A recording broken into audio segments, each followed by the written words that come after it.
बिस्मिल्लाहिर्रहमानिर्रहीम। मुअज़्ज़िज़ नाज़रीन, अस्सलामु अलैकुम and welcome to our channel voice of Muslims. दोस्तों, मूज़ी मर्ज़ कोरोना से पहले लोग साल भर हज और उम्रे की बातें और कोशिश में मसरूफ़ रहते थे।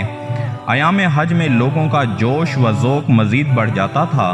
कोरोना की आड़ में प्रिंस एम्बेसी का गलत और गलीज़ फ़ैसला आलम इस्लाम रफ्ता रफ्ता कबूल करता जा रहा है।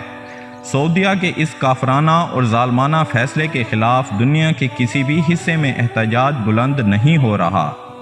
सऊदीया के सिनेमा हॉल खुले हैं जहां कोई SOPs लागू नहीं।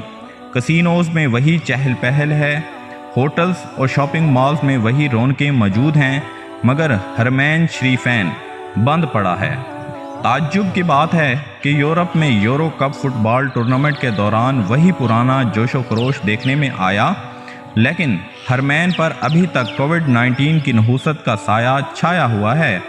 हम ये नहीं कहते कि कोरोना नहीं है या वैक्सीन ज़रूरी नहीं है, लेकिन जब यूरोप और अमेरिका में खेल के मैदानों में अवाम का हजूम देखते हैं, दूसरी तरफ सऊदीया और अमारात में कारोबारी, तफरीही और इंटरटेनमेंट वाली मकामात पर वही पुरानी सरगर्मियाँ, वही रौनकें, वही नज़ारे और वही चहल पहल नज़र आती है, तो हरमैन पर बेबसी और बेकसी पर रोना आता है।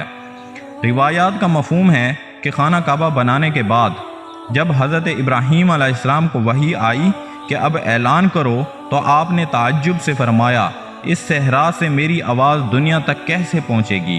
तो जिब्राईल अमीन ने फरमाया, ये आपका काम नहीं, आप सिर्फ ऐलान करें, आवाज़ पहुँचाना हमारा काम है।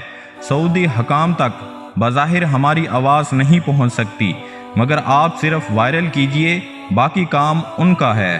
हो सकता है कि वो अपने और अपने महबूब सल्लल्लाहु अलैहि वालैहि वसल्लम के घर की रौनकें बहाल करने के लिए आपकी शेयर करने को बहाना बना ले। दोस्तों, उम्मीद करता हूँ आज की ये वीडियो आपको पसंद आई होगी। मज़ीद वो दोस्त जो हमारे चैनल पर नए हैं और उन्होंने अभी तक हमारे चैनल को सब्सक्राइब नहीं किया, तो उन दोस्तों से गुजारिश है कि वो मेरे चैनल को सब्सक्राइब कर दें और साथ ही लगे बेल के बटन को भी प्रेस कर दें, ताकि फ्यूचर में अपलोड होने वाली मज़ीद इस्लामिक और मालूमाती वीडियोज़ का नोटिफिकेशन बर वक्त मिलता रहे। शुक्रिया।